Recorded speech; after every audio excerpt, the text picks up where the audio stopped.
नमस्कार दोस्तों, मैं हूं आपका दोस्त के बी और करंट अफेयर 2020 के लिए एक नई वीडियो में आप सभी का स्वागत है। तो आज के इस वीडियो से हम जनवरी से लेकर के जून 2020 के जो सबसे बेहतर 1000 एमसीक्यूज हैं करंट अफेयर से जुड़े हुए, उनकी सीरीज को शुरू कर रहे हैं। तो यह इसका पार्ट 1 होगा और प्रत्येक वीडियो में आपको मिलेंगे प्रश्न 50, यानी कि एक वीडियो में प्रश्नों की संख्या होगी 50 और इसी प्रकार से कुल मिलाकर के 20 वीडियो में हम लोग कंप्लीट 6 मंथ के करंट अफेयर को रिवाइज कर लेंगे। अब जैसा कि यह एक प्रकार का रिवीजन वीडियो होगा तो बहुत ज़्यादा एक्सप्लेनेशन इसमें आपको नहीं मिलेगी।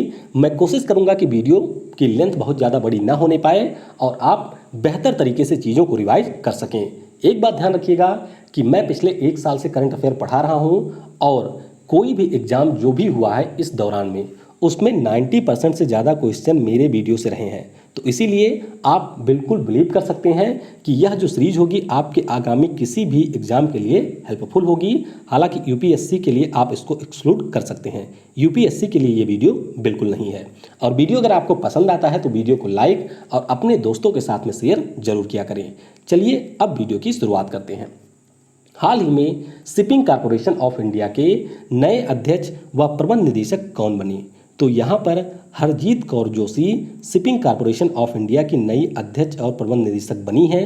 तो इस प्रश्न का ऑप्शन ए करेक्ट होगा। शिपिंग कॉरपोरेशन ऑफ इंडिया के बारे में आपको ये ध्यान रखना है कि इसका मुख्यालय है मुंबई में। इसके अलावा कुछ अन्य महत्वपूर्ण नियुक्तियां भी हुई हैं इस वर्ष, जिनके बारे में आपको मैं बता देता हूँ। एसोचैम की बात करते हैं तो इसके नए अध्यक्ष बन गए हैं निरंजन हीरानंदनी। फिक्की की बात करते हैं तो संगीता रेड्डी इसकी अध्यक्ष हैं। आदित्य मिश्रा, इन्हें land port authority of India ने अपना अध्यक्ष बनाया है। सोमा राय बर्मन जो कि कंट्रोलर जनरल ऑफ अकाउंट बनी है। नैसकॉम ने अपना नया अध्यक्ष बनाया है यूबी प्रवीण राव को। और इंडस इंड बैंक के नए एमडी और सीईओ बन गए हैं सुमन कटपालिया। तो इनके बारे में भी आपको याद रखना है। किस राज्य में अटल किसान मजदूर कैंटीन का उद्घाटन किया गया? तो इसका उद्घाटन किया गया है हरियाणा राज्य में। तो इस प्रश्न का ऑप्शन सी करेक्ट होगा। इसके अलावा करनाल में अटल बिहारी वाजपेयी जी की 14 फीट ऊंची प्रतिमा का भी अनावरण सीएम मनोहर लाल खट्टर के द्वारा किया गया। किस राज्य में प्रसिद्ध धानु यात्रा की शुरुआत हुई? तो ये काफ़ी इंपॉर्टेंट प्रश्न है और ये शुरू हुआ है उड़ीसा में। तो यहाँ पर इस प्रश्न का ऑप्शन बी करेक्ट होगा। यह एक 11 दिवसीय आयोजन होता है। इसके अलावा उड़ीसा की बात करते हैं तो जगन्नाथ रथ यात्रा भी उड़ीसा में ही निकाली जाती है। कोणार्क नृत्य महोत्सव ये भी उड़ीसा में ही होता है। बाली यात्रा जो कि कोरापुट जनजाति के द्वारा होती है ये भी उड़ीसा में ही होता है। और नुआखाई नाम का जो त्यौहार चावल के पकने पर मनाया जाता है ये त्यौहार भी है उड़ीसा का। तो ये सारे आपके लिए महत्वपूर्ण हैं। केंद्र सरकार ने चोरी किए गए मोबाइल फ़ोन को ट्रेस व ब्लॉक करने के लिए किस नाम से एक वेब पोर्टल को लॉन्च किया? तो ये जो वेब पोर्टल है इसका नाम है सेंट्रल इक्विपमेंट आइडेंटिटी रजिस्टर। यानी कि अगर आपका मोबाइल फ़ोन गुम हो गया है, गायब हो गया है, तो इस पोर्टल के माध्यम से उसको ट्रेस किया जाएगा। और ये जो हमारी मोबाइल की सिम होती है उसके साथ साथ IMEI नंबर के ऊपर भी फोकस करती है। IMEI का पूरा नाम है इंटरनेशनल मोबाइल इक्विपमेंट आइडेंटिटी। दिसंबर माह में किस राज्य में रबंग पुल का उद्घाटन किया गया? तो रबंग पुल की बात करते हैं तो ये आपको मिल जाएगा अरुणाचल प्रदेश में। जो हमारा बॉर्डर एंड रोड ऑर्गेनाइजेशन है उसके द्वारा इसका निर्माण किया गया है अरुणाचल प्रदेश में। अरुणाचल प्रदेश में अभी एक दापो रिजो नाम का ब्रिज है जिसका भी उद्घाटन किया गया सुबनसिरी रिवर के ऊपर। इसका भी निर्माण किया है BRO ने। और एक हमारा कासोवाल ब्रिज है जो कि रावी नदी पे बना है पंजाब राज्य में, इसका भी उद्घाटन किया गया है और ये पुल भी बनाया है BRO ने। दिसंबर 2019 में जारी स्वच्छ सर्वेक्षण रैंकिंग में किस शहर को शीर्ष स्थान मिला? तो यहाँ पर शीर्ष स्थान मिला है इंदौर को। तो इस प्रश्न का ऑप्शन ए करेक्ट होगा। हमारे केंद्रीय आवास और शहरी मामलों के जो मंत्री हैं, इसके अलावा नागरिक उड्डयन मंत्री हैं हरदीप सिंह पुरी जी, इनके द्वारा इसे जारी किया गया। तो बात करते हैं इंदौर की। तो इंदौर को यहाँ पर प्रथम स्थान 10 लाख से अधिक जनसंख्या की श्रेणी में मिला है। और 10 लाख की अधिक जनसंख्या की श्रेणी में राजकोट गुजरात का रहा दूसरे स्थान पे और नवी मुंबई रही है तीसरे स्थान पे। वहीं पर जो 1 से 10 लाख की जनसंख्या के बीच में रैंकिंग जारी की गई उसमें जमशेदपुर पहले स्थान पे, खारगोन दूसरे और चंद्रपुर रहा है तीसरे स्थान पर। RBI ने देखने में असक्षम लोगों के लिए किस नाम से एक ऐप लॉन्च किया? तो इस ऐप का नाम है मनी। तो इस प्रश्न का ऑप्शन बी करेक्ट होगा। मनी का पूरा नाम है मोबाइल एडेड नोट आइडेंटिफायर। और जो हमारे आरबीआई के वर्तमान में 25वें नंबर के गवर्नर हैं शक्तिकांत दास जी, उन्हीं के द्वारा इसे लॉन्च किया गया है।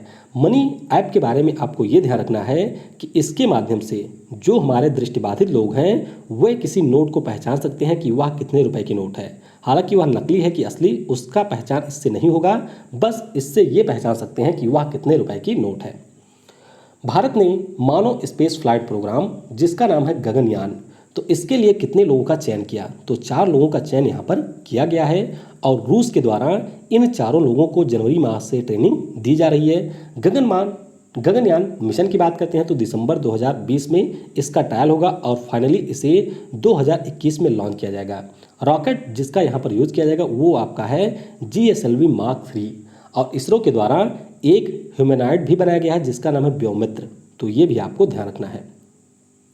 किस फुटबॉल क्लब से जुड़कर बाला देवी विदेशी फुटबॉल क्लब से जुड़ने वाली भारत की पहली महिला फुटबॉल खिलाड़ी बनी? तो ये जुड़ी हैं रेंजर्स फुटबॉल क्लब से। तो इस प्रश्न का ऑप्शन सी करेक्ट होगा। अब इस प्रश्न से आपको ये ध्यान रखना है कि बाला देवी जो कि मणिपुर राज्य की फुटबॉल खिलाड़ी हैं, स्कॉटलैंड का फुटबॉल क्लब है रेंजर्स और वर्तमान में भारत की तरफ से सबसे ज़्यादा गोल करने वाली महिला खिलाड़ी भी हैं बाला देवी। तो ये है बाला देवी। किस अंतर्राष्ट्रीय कंपनी ने अरविंद कृष्णा को मुख्य कार्यकारी अधिकारी यानी कि CEO के पद पर नियुक्त किया? तो यहाँ पर नियुक्ति की गई है IBM के द्वारा, जो कि अमेरिका की एक कंपनी है और इन्होंने स्थान लिया है गिन्नी रोमती का। अब आपको एक जरूरी चीज़ और ध्यान रखनी है कि जो भी हमारी अंतर्राष्ट्रीय स्तर पर महत्वपूर्ण नियुक्तियाँ होती हैं उनमें आपको कौन नियुक्त हुआ है, इसके अलावा उन्होंने किसका स्थान लिया है ये भी आपको ध्यान रखना है। तो गिन्नी रोमती का इन्होंने स्थान लिया है। इंटरनेशनल बिजनेस मशीन्स की बात करते हैं तो इसका मुख्यालय आपको मिल जाएगा न्यूयॉर्क में। तो ये है अरविंद कृष्णा। किस भारतीय महिला खिलाड़ी को world game athlete of the year का अवार्ड मिला? तो ये अवार्ड मिला है रानी रामपाल को। तो इस प्रश्न का ऑप्शन डी करेक्ट होगा। और इस प्रकार से world games athlete of the year का अवार्ड जीतने वाली रानी रामपाल दुनिया की पहली महिला हॉकी खिलाड़ी बन गई हैं। तो हरियाणा की ये खिलाड़ी हैं और वर्तमान में हॉकी महिला टीम की ये कप्तान भी हैं। तो ये है रानी रामपाल। युवा स्वाभिमान योजना किस राज्य की सरकार द्वारा शुरू की गई थी? तो ये शुरू की गई थी मध्य प्रदेश की सरकार द्वारा। तो इस प्रश्न का ऑप्शन सी करेक्ट होगा। तो ये थी बेरोजगारों के लिए, यानी कि उनको 5,000 रुपये का भत्ता दिया जाएगा और 100 के बजाय 365 दिन काम की भी सुविधा मिलेगी युवा स्वाभिमान योजना के अंतर्गत। वर्ष 2020 के लिए प्रसिद्ध टाइलर पुरस्कार से किसे सम्मानित किया जाएगा? तो ये पुरस्कार मिलेगा 2 लोगों को, गर्चन डेली और पवन सुखदेव। तो इस प्रश्न का ऑप्शन सी करेक्ट होगा। पवन सुखदेव की बात करते हैं तो ये पर्यावरण अर्थशास्त्री हैं और संयुक्त राष्ट्र पर्यावरण कार्यक्रम में सद्भावना राजदूत भी हैं। और यहाँ पर आपको ये ध्यान रखना है कि टाइलर पुरस्कार ये हमारा पर्यावरण विज्ञान के क्षेत्र में कार्य के लिए दिया जाता है। तो ये हैं Pawan Sukhdev. Global go to think tank सूचकांक 2019 में ऑब्जर्वर रिसर्च फाउंडेशन किस स्थान पर रहा? तो ऑब्जर्वर रिसर्च फाउंडेशन, आपने इसका नाम पहले भी सुना होगा क्योंकि हमारे यहाँ पर जो रायसीना डायलॉग का आयोजन किया जाता है वो भी ऑब्जर्वर रिसर्च फाउंडेशन करता है और ग्लोबल थिंक टैंक सूचकांक में ये रहा है 27वें स्थान पर। तो इस प्रश्न का ऑप्शन बी करेक्ट होगा। और पेंसिल्वेनिया विश्वविद्यालय के think tanks and civil societies programme के द्वारा इसे जारी किया गया और इसमें USA का एक थिंक टैंक है जिसका नाम है एंडोनमेंट फॉर इंटरनेशनल पीस, ये रहा है पहले स्थान पर। किस देश ने सर्वाधिक ऊंचाई पर एक फैशन शो आयोजित करके Guinness book of world record में नाम दर्ज कराया? तो ये नाम दर्ज कराया है नेपाल ने। तो यहाँ पर ऑप्शन ए करेक्ट होगा। तो बस आपको सिर्फ इतना याद रखना है। वैसे नेपाल की राजधानी काठमांडू में है, राष्ट्रपति हैं विद्या देवी भंडारी, प्रधानमंत्री हैं KP शर्मा ओली और उत्तराखंड में स्थित जो काला पानी रीजन है उसको लेकर के भारत और नेपाल के बीच में अभी विवाद भी हुआ है। अमेजन इंडिया ने किस रेलवे जोन के साथ पिकअप कियोस्क की स्थापना के लिए समझौता किया? तो ये समझौता इन्होंने किया है पूर्वी रेलवे के साथ में। तो इस प्रश्न का ऑप्शन बी करेक्ट होगा। पूर्वी रेलवे की बात करते हैं तो इसका मुख्यालय आपको मिल जाएगा कलकत्ता में और इसी रेलवे के सियालदाह रेलवे स्टेशन पर पिकअप कियोस्क की स्थापना की गई। 2019 में भी अमेजन के द्वारा मुंबई के 4 स्टेशनों पर इसकी शुरुआत की गई थी। अमेजन कंपनी के संस्थापक हैं जेफ बेजोस, जो कि वर्तमान में दुनिया के सबसे धनी व्यक्ति भी हैं। विनय मोहन क्वात्रा किस देश में भारत के नए राजदूत नियुक्त किए गए? तो ये नए राजदूत बन गए हैं नेपाल में। तो इस प्रश्न का ऑप्शन ए करेक्ट होगा। और स्थान इन्होंने लिया है मंजीत सिंह पुरी का, जो कि अब सेवानिवृत्त हो गए हैं। तो ये हैं विनय मोहन क्वात्रा। हाल ही में सीनियर राष्ट्रीय बिलियर्ड्स चैंपियनशिप का खिताब किसने जीता? तो ये खिताब जीता है पंकज आडवाणी ने। तो इस प्रश्न का ऑप्शन ए करेक्ट होगा। और ये खिताब पंकज आडवाणी के करियर का 33वां राष्ट्रीय खिताब था और सीनियर वर्ग में ये इनका 10वां खिताब था। सौरभ कोठारी को इन्होंने हराया और पंकज आडवाणी हैं महाराष्ट्र के खिलाड़ी। तो ये है पंकज आडवाणी। टॉम टॉम यातायात सूचकांक के अनुसार दुनिया का सबसे अधिक यातायात वाला शहर कौन सा है? तो सबसे अधिक यातायात वाला शहर बन गया है बेंगलुरु। तो इस प्रश्न का ऑप्शन डी करेक्ट होगा। इस सूचकांक में जो हमारा मुंबई शहर है वो रहा चौथे स्थान पे, पुणे रहा है 5वें, नई दिल्ली है 8वें स्थान पे, और वहीं पर दूसरे स्थान पे रहा है मनीला और तीसरे स्थान पे रहा है बोगोटा। तो ये सूचकांक मुख्य रूप से ये बताता है कि किस शहर में कितना ज़्यादा ट्रैफिक होता है। अजय बिसारिया को किस देश में भारत का नया उच्चायुक्त नियुक्त किया गया? तो अजय बिसारिया भारत के नए उच्चायुक्त बन गए हैं कनाडा में। तो इस प्रश्न का ऑप्शन ए करेक्ट होगा। कनाडा की बात करते हैं तो इसकी राजधानी आपको ओटावा में मिल जाएगी। मुद्रा है कनाडियन डॉलर और पीएम यहाँ के हैं जस्टिन ट्रूडो। 1 फरवरी को वित्तीय वर्ष 2020-21 के लिए पेश किए गए बजट का विषय इनमें से क्या नहीं था? तो यहाँ पर विषय था आर्थिक विकास, आकांक्षी भारत, केयरिंग सोसाइटी, लेकिन डेवलपिंग मैन्युफैक्चरिंग इसका विषय नहीं था। तो इस प्रश्न का ऑप्शन डी करेक्ट होगा। और बजट के ऊपर मैंने सेपरेट वीडियो बना रखी है, तो आपने अगर नहीं देखा है तो बजट उसके आगे केवी गुरुजी लिख करके सर्च करेंगे तो वह वीडियो आपको मिल जाएगी। किस देश की फुटबॉल खिलाड़ी क्रिस्टीन सिंक्लेयर दुनिया की सबसे अधिक गोल करने वाली खिलाड़ी बनी? तो ये बन गई हैं कनाडा की खिलाड़ी हैं और अब ये दुनिया की फुटबॉल में सबसे ज़्यादा अंतर्राष्ट्रीय स्तर पर गोल करने वाली खिलाड़ी बन गई हैं। अगर आपसे पुरुष कैटेगरी में पूछा जाए तो ये रिकॉर्ड ईरान के दायन अली के नाम पर है, जिन्होंने 109 गोल किया है। लेकिन अगर महिलाओं के फील्ड में हम बात करें या फिर ओवरऑल बात करें तो कनाडा की क्रिस्टीन सिंक्लेयर के नाम पर अब यह रिकॉर्ड दर्ज हो चुका है और इन्होंने 185 गोल कर दिया है। तो ये है क्रिस्टीन सिंक्लेयर। भारतीय वायुसेना के किस विमान में पहली बार स्वदेशी जेट जैव ईंधन का उपयोग किया गया? तो ये किया गया है AN-32 में, यानी कि इस प्रश्न का ऑप्शन ए करेक्ट होगा। अब यहाँ पर आपको ये ध्यान रखना है कि इस विमान के द्वारा उड़ान भरी गई लेह हवाई अड्डे पर और यहीं पर इसकी लैंडिंग भी की गई। तो स्वदेशी जेट जैव ईंधन का इसमें प्रयोग किया गया। विमान का नाम है AN-32। हाल ही में मोबाइल प्रीमियर लीग MPL के नए ब्रांड एम्बेसडर के रूप में किसे नियुक्त किया गया? तो यहाँ पर भारतीय क्रिकेट टीम के कप्तान विराट कोहली को नया एम्बेसडर नियुक्त किया गया है और विराट कोहली के अलावा जो अभिनेत्री तमन्ना भाटिया है ये भी इसकी नई ब्रांड एम्बेसडर बनी है। केंद्रीय अप्रत्यक्ष कर व सीमा शुल्क बोर्ड यानी कि central board of indirect taxes and customs ने नए अध्यक्ष के रूप में किसे नियुक्त किया गया? तो यहाँ पर नियुक्ति की गई है M अजीत कुमार की। तो इस प्रश्न का ऑप्शन बी करेक्ट होगा।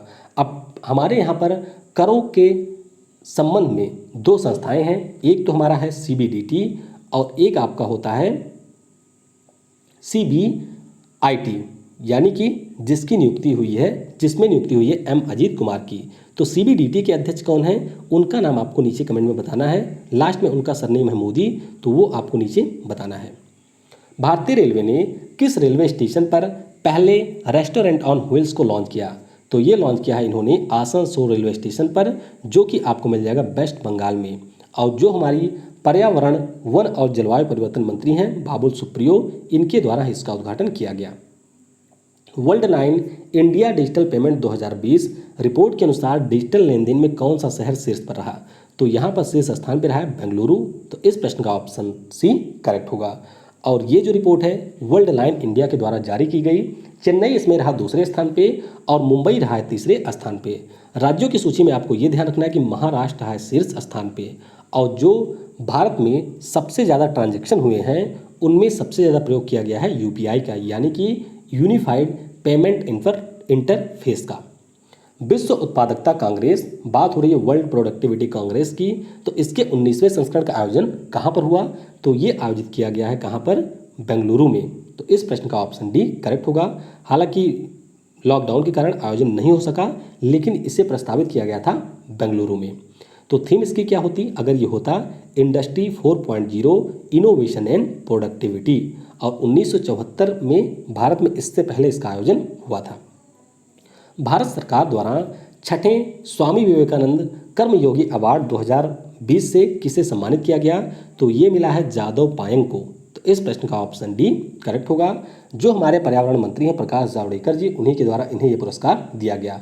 जादव पायंग ये हैं असम के, और इन्हें कॉमनवेल्थ के द्वारा लाइट पुरस्कार भी दिया गया है। कॉमनवेल्थ लाइट पुरस्कार भी दिया गया है जादव पायंग को। राष्ट्रीय कृषि किसान विज्ञान सम्मेलन के 11वें संस्करण का आयोजन कहाँ पर किया गया, तो इसका जो 11वां संस्करण है वो आपका आयोजित किया गया नई दिल्ली में। तो इस प्रश्न का ऑप्शन बी करेक्ट होगा। और बात करते हैं राष्ट्रीय कृषि किसान विज्ञान सम्मेलन की, तो इसकी थीम रही empowering youth for technology led farming, और हमारे जो कृषि कल्याण मंत्री हैं नरेंद्र सिंह तोमर, उनके द्वारा इसका उद्घाटन किया गया। आयोजन किया भारतीय कृषि अनुसंधान परिषद ने। तो तीनों चीज़ें इसके संबंध में आपके लिए महत्वपूर्ण हैं। भारत का पहला व्यावसायिक LNG बस किस राज्य में लॉन्च किया गया, तो ये जो LNG बस है इसे लॉन्च किया गया केरल के कोच्चि शहर में। तो इस प्रश्न का ऑप्शन ए करेक्ट होगा। LNG का पूरा मतलब होता है लिक्विफाइड कंप्रेस्ड नेचुरल गैस, और ये LNG से थोड़ी सी जो हमारा LPG होता है उससे थोड़ी सी बेहतर होती है। पेट्रोनेट कंपनी के द्वारा इस बस का निर्माण किया गया है। भारत सरकार द्वारा किस देश के साथ मिलकर उड़ीसा को एक स्टील हब के रूप में विकसित किया जाएगा, तो ये विकसित किया जाएगा जापान के साथ में मिलकर के। तो इस प्रश्न का ऑप्शन सी करेक्ट होगा। और यहाँ पर आपको ये भी ध्यान रखना है कि जो हमारे इस्पात मंत्री हैं यानी कि स्टील मंत्री, उनका नाम है धर्मेंद्र प्रधान, और अभी जो हमारे उत्तर पूर्वी राज्य हैं वहाँ पर स्टील के प्रोडक्शन को बढ़ावा देने के लिए भारत सरकार के द्वारा पूर्वोदय मिशन की घोषणा की गई है। और इसमें एक ज़रूरी चीज़ आपको ये ध्यान रखनी है कि भारत सरकार का 2030 तक 300 मिलियन मीट्रिक टन स्टील उत्पादन का लक्ष्य है। लोकसभा अध्यक्ष ओम बिरला ने किस राज्य में सुपोषित माँ अभियान को लॉन्च किया, तो ये लॉन्च किया गया है राजस्थान राज्य में। तो इस प्रश्न का ऑप्शन ए करेक्ट होगा। तो राजस्थान के कोटा से ही सांसद हैं ओम बिरला, और यहीं पर इनके द्वारा इस प्रोग्राम को लॉन्च किया गया। आंध्र प्रदेश की सरकार ने किस खिलाड़ी को अपने एंटी करप्शन हेल्पलाइन का ब्रांड एम्बेसडर बनाया है, तो ये बनाया है इन्होंने बैडमिंटन खिलाड़ी PV सिंधु को। तो इस प्रश्न का ऑप्शन डी करेक्ट होगा। तो ये आप देख सकते हैं PV सिंधु जो कि आंध्र प्रदेश सरकार के एंटी करप्शन हेल्पलाइन के ब्रांड एम्बेसडर बनी है। भारतीय रेलवे ने वर्ष 2021-22 तक कितने मेगावाट सौर ऊर्जा उत्पादन का लक्ष्य रखा है, तो इनके द्वारा लक्ष्य रखा गया है 1000 मेगावाट का। तो इस प्रश्न का ऑप्शन सी करेक्ट होगा। तो 1000 मेगावाट इन्होंने सौर ऊर्जा उत्पादन का लक्ष्य रखा है। इसके अलावा 200 मेगावाट पवन ऊर्जा उत्पादन का लक्ष्य भी रखा गया है। भारत सरकार ने 2022 तक 175 गीगावाट स्वच्छ ऊर्जा के उत्पादन का लक्ष्य रखा है। और इनमें से आपको ध्यान रखना है क्योंकि ये प्रश्न कई बार पूछे भी जा चुके हैं, आगे भी ये पूछे जाएंगे। तो 100 गीगावाट 175 में से होगी सौर ऊर्जा, 60 गीगावाट आपकी होगी पवन ऊर्जा, 10 गीगावाट होगी जैव ऊर्जा, और 5 गीगावाट होगी यहाँ पर जल ऊर्जा। तो ये आपको एकदम से याद होना चाहिए।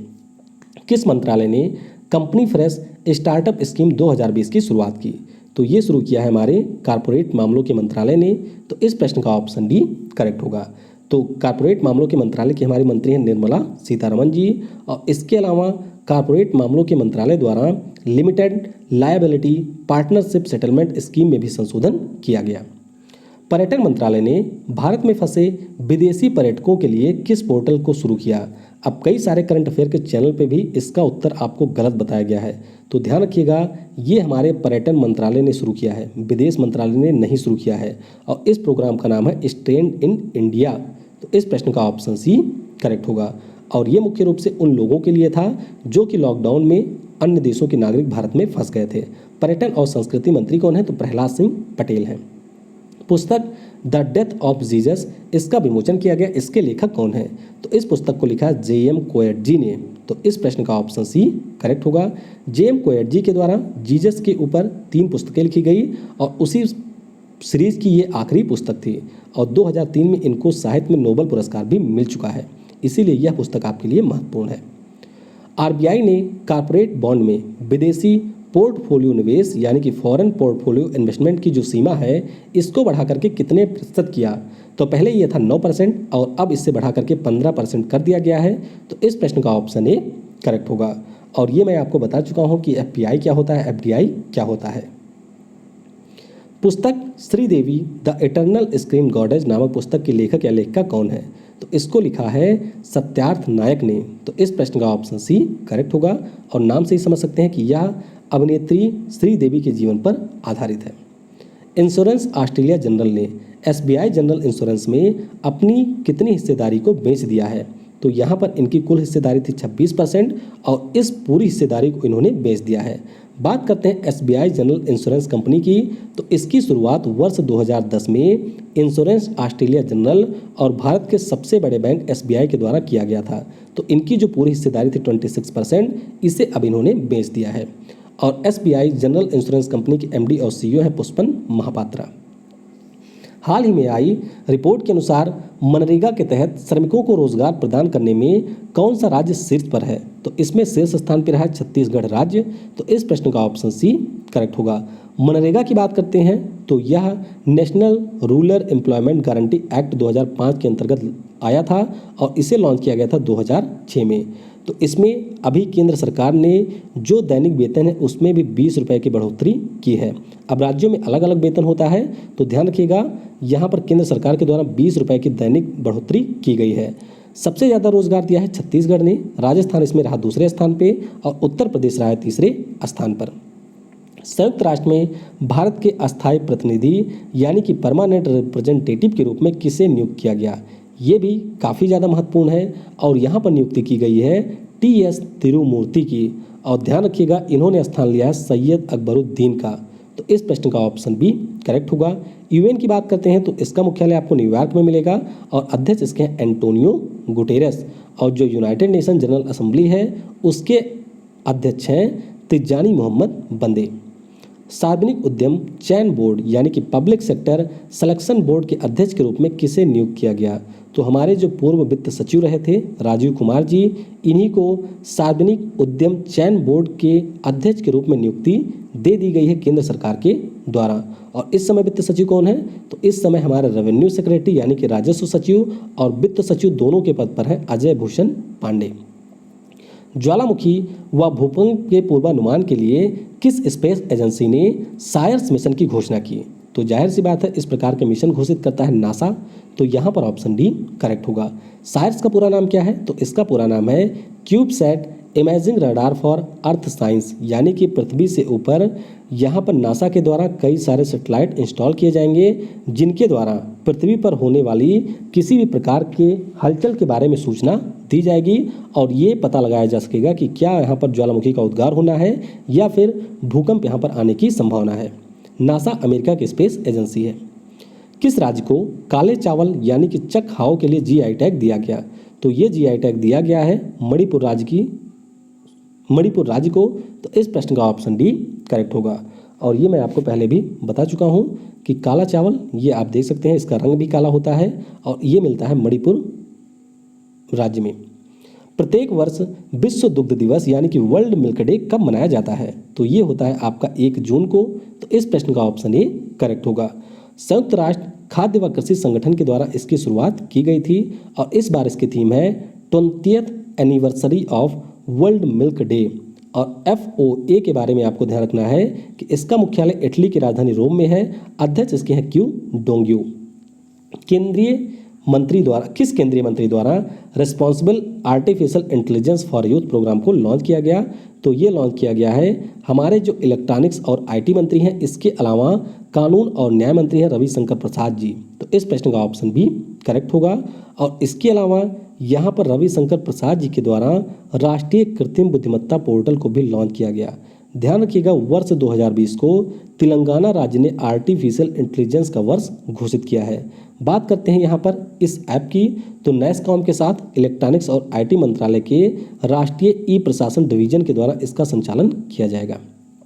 किस कंपनी द्वारा सामाजिक दूरी के लिए सॉडर नामक ऐप लॉन्च किया गया? तो ये लॉन्च किया है गूगल ने। तो इस प्रश्न का ऑप्शन सी करेक्ट होगा। गूगल की बात करते हैं तो इसके संस्थापक का नाम पूछा जाता है लैरी पेज और सर्जे ब्रिन इसके संस्थापक हैं और सीईओ हैं सुंदर पिचाई। माई लाइफ माई योगा प्रतियोगिता का शुभारंभ किसने किया है? तो ये शुरू किया है पीएम नरेंद्र मोदी ने। तो इस प्रश्न का ऑप्शन ए करेक्ट होगा। ये जो प्रतियोगिता है वह हमारे छठे अंतर्राष्ट्रीय योग दिवस के अवसर पर आयोजित की गई है, जो कि प्रत्येक वर्ष 21 जून को मनाया जाता है। और इस बार इसका जो प्रोग्राम है वह आयोजित किया जाएगा लद्दाख के लेह में, लद्दाख की राजधानी लेह में। और my life my yoga programme की बात करते हैं तो इसकी शुरुआत आयुष मंत्रालय और भारतीय सांस्कृतिक संबंध परिषद के द्वारा की गई है। भारतीय खाद्य सुरक्षा व मानक प्राधिकरण, बात हो रही है FSSAI, तो इसके नए CEO के रूप में किसे नियुक्त किया गया? तो यहाँ पर नियुक्ति हुई है अरुण सिंघल की। तो इस प्रश्न का ऑप्शन ए करेक्ट होगा। और इसकी अध्यक्ष कौन है? तो इसकी अध्यक्ष रीता तेवतिया। और अब अरुण सिंघल इसके नए CEO बन गए हैं। किस राज्य की सरकार ने दिसंबर 2020 से मुफ्त इंटरनेट परियोजना जिसका नाम है के फोन, इसको शुरू करने की घोषणा की? तो ये घोषणा की है केरल राज्य की सरकार ने। तो इस प्रश्न का ऑप्शन डी करेक्ट होगा। के फोन का पूरा नाम है केरल ऑप्टिकल फाइबर नेटवर्क परियोजना। और इसके अंतर्गत जो केरल राज्य के नागरिक हैं उनको मुफ्त इंटरनेट की सुविधा दी जाएगी। और केरल राज्य भारत का पहला ऐसा राज्य है जिसने इंटरनेट को नागरिकों के मौलिक अधिकार के रूप में घोषित किया है। आखिरी प्रश्न है, फोर्ब्स द्वारा जारी सबसे ज़्यादा कमाई करने वाले एथलीटों की सूची में शामिल एकमात्र क्रिकेटर कौन है? तो एकमात्र क्रिकेटर यहाँ पर हैं विराट कोहली। तो इस प्रश्न का ऑप्शन बी करेक्ट होगा। सबसे ज़्यादा कमाई करने वाले एथलीट की सूची में स्विट्जरलैंड के जो टेनिस खिलाड़ी हैं रोजर फेडरर, ये रहे हैं शीर्ष स्थान पर। इसके अलावा फोर्ब्स के द्वारा सबसे ज़्यादा कमाई करने वाली महिला एथलीटों की सूची भी जारी की गई, जिसमें नाओमी ओसाका जापान की रही हैं शीर्ष पर। और सबसे ज़्यादा कमाई करने वाले सेलिब्रिटी की सूची जारी की गई, जिसमें अभिनेता अक्षय कुमार 52वें स्थान पर रहे हैं और काइली जेनर ये रही हैं पहले स्थान पे। तो ये चीज़ें भी आपको ध्यान रखनी है। इस वीडियो में फिलहाल के लिए इतना ही। उम्मीद करते हैं वीडियो आपको पसंद आया होगा। अपनी प्रतिक्रिया आप नीचे कमेंट में ज़रूर दीजिएगा, जिससे मैं इस सीरीज़ को आगे बढ़ा सकूं और उसको और बेहतर तरीके से आपके लिए रिप्रेजेंट कर सकूं। Thanks for watching. जय हिंद, जय भारत। और सबसे ज़रूरी, पढ़ेगा भारत तो बढ़ेगा भारत।